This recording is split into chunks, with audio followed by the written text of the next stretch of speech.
1966, Dr. Michael D. Bakey invented and surgically implanted the first artificial heart pump to assist a patient with heart failure.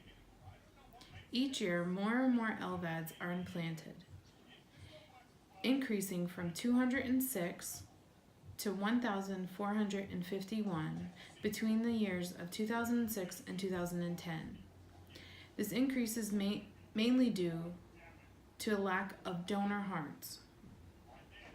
The cost for the device and post-operation care can range anywhere between $80,000 to $90,000, which can also increase or decrease depending on the patient and if their Lvad requires further surgeries or care. Using 3 main points, I want to educate you on the benefits and complications of the Lvad and the surgery that is required. Now that we know some historical facts about the Lvad, let's take a look into more about the actual device. What is an Lvad? The Lvad, or left ventricular assist device, is a mechanical pump surgically implanted into a patient's heart who is in the end stages of heart failure. The Lvad is used as a bridge to transplant or a bridge to recovery that assists the patient until a donor heart is available or their heart is repaired. Patients are expected to survive up to 10 years with an Lvad. The longest recorded so far is only 7 years. Now that we learned what the pump is, let's look at what the Lvad does. How does the Lvad work? Specialized surgeons perform a 4 to 6 hour surgery connecting one end of the pump to the left ventricular and the other end to the aorta. Blood is pumped manually out of the lungs and throughout the body. The power supply running through the chest cavity exits the patient's abdomen and is connected to an external control panel which the patient wears. The patient is also given portable batteries with a 14-hour battery lifespan that they can also harness on their back and carry around when they go out. When they're home or non-mobile, they can connect their control panel and power cord directly to a larger device that gets plugged into their wall unit. Now that we know how the Lvad works, let's see what one can expect after they get their Lvad surgery. What to expect after surgery. Recovery varies depending on the patient. Typically, it's 2 to 4 weeks, and a hospital stay is required.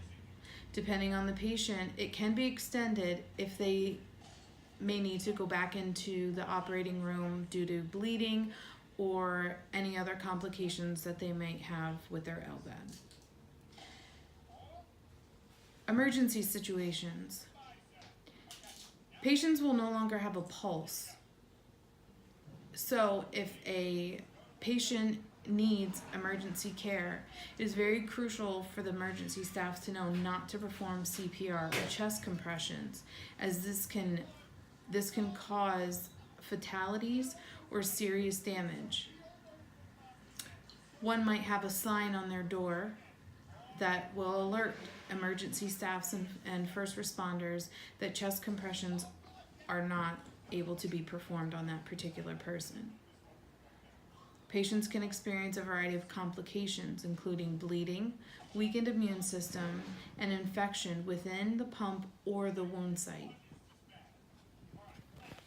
Some of the infections, staph infections, and rapid spreading infections that are more related to fungus are unable to be treated and unfortunately can cause death for the patient. So now we know what the Lvad is, how it works, and what patients can expect. Let's recap and review our information. First, we looked at the surgical procedure. Then we learned about how it works. How does the Lvad help pump the heart and the patient? Finally, we looked at some issues that patients may face. and some important information that needs to be relayed to emergency staff. As the years go on, LVAD surgeries are becoming more and more required, mainly due to lack of donor hearts. Newer generations are being manufactured, which, as technology grows, LVADs become smaller. They become faster and more efficient. This can also cause an increase of cost. Over a 6-year period, it is expected that the total cost for a patient who gets the LVAD and post-care surgery and a heart transplant could be over $700,000. And that's just, for the cost. Anything after their heart transplant is not accounted for. I want to thank you for your time. Is there any questions? Did I stutter too much?